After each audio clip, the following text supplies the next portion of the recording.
In this video, I'm going to take you inside the Golden Gate, give you a room tour, and show you some of the amenities that the Golden Gate has to offer so you could decide for yourself if you would like to stay at the Golden Gate, the first hotel in Las Vegas.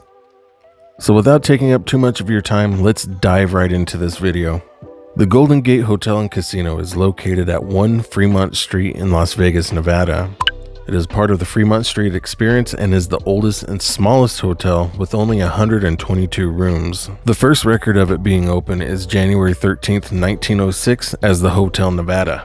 The Golden Gate is also home to the first telephone in Las Vegas, and much like its address, 1 Fremont Street, the phone number was simply just 1. Did I mention that the Golden Gate also has the smallest casino floor with around 350 slots? It's almost hard to believe that this place has ever gone through an expansion.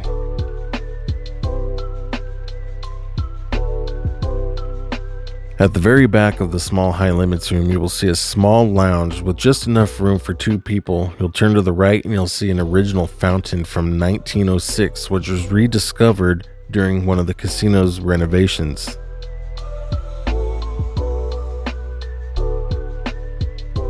As we make our way to our room, you guys will see some signage indicating where the original hotel ends and the new portions begin.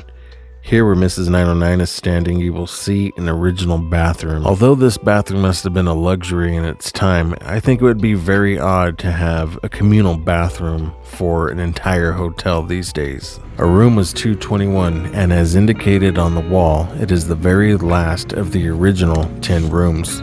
As you guys can tell, this is going to be a very short room tour as this is a very small room. Don't expect to get the best sleep of your life here, as these old school spring mattresses have seen better days. But I do have to say the clean and fresh sheets did help out a lot with the comfort.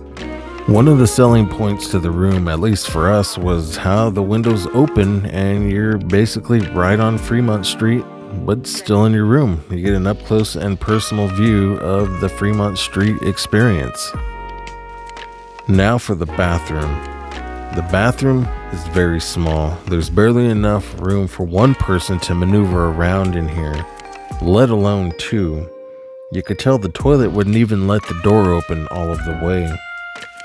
The bathrooms are so small that they didn't even store the hairdryer or the tissue box in here. Stick around so I can show you guys exactly where they're keeping these inside of the room. The shower is very small. I actually had to stand sideways in order to shower in here. Although it is clean, I guess I couldn't complain. They do provide you with some generic toiletries and a couple of cups. Up under the TVs where they keep the ice bucket and the tissue box. And there's the hairdryer. Again, all stored under the TV. My biggest complaint I would have to say is the heating and cooling. It was 122 degrees this day, and their evaporative style cooling just wasn't cutting it. If you guys know anything about evaporative cooling, it only cools down about 30 degrees from the outside temperature.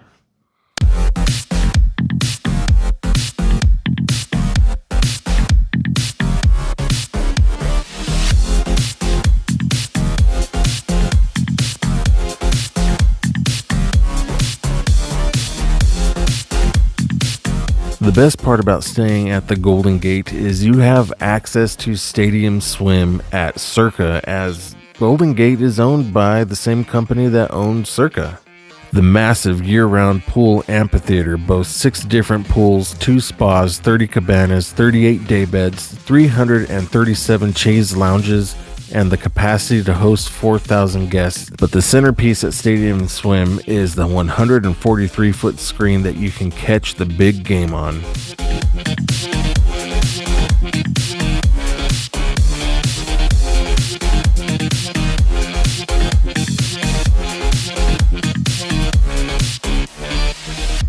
Final thoughts. I like the room.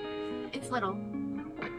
My biggest thing about staying here was the windows that can open. We just weren't lucky enough to get, what is it? That $1 million view? Yeah, the Fremont view. And the bathroom's very small, but it's manageable. Last night we decided to try to stay one more night. We went down there about 2 o'clock, 2:30 in the morning after we were done on Fremont, and the lady said she couldn't book our rooms. That starts at 3 a.m. So the second downfall is the AC system here. It's not a regular AC that I'm used to in hotels. It is like a swamp cooler, and it was 122 yesterday when we got to our room. It's manageable, but not for this heat. And I maybe think they use that because you can open your windows. Alright guys, so let us know, have you ever stayed at the Golden Gate? And if you did you have a good time? And if you haven't stayed there yet, after seeing this video, would you consider staying at the Golden Gate? Let us know if this video helped you in any way on your decision on staying at the Golden Gate down in the comments. Also, YouTube is going to suggest that you might want to check out this video here on the screen next.